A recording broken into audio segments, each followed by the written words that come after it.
We have a new sounds this week.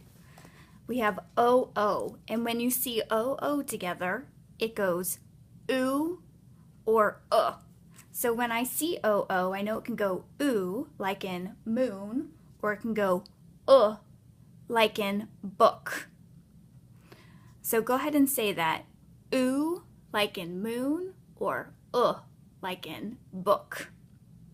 So we're going to practice some of our sounds. When you see a box around it, remember that can make two different sounds. So listen as I do row 1.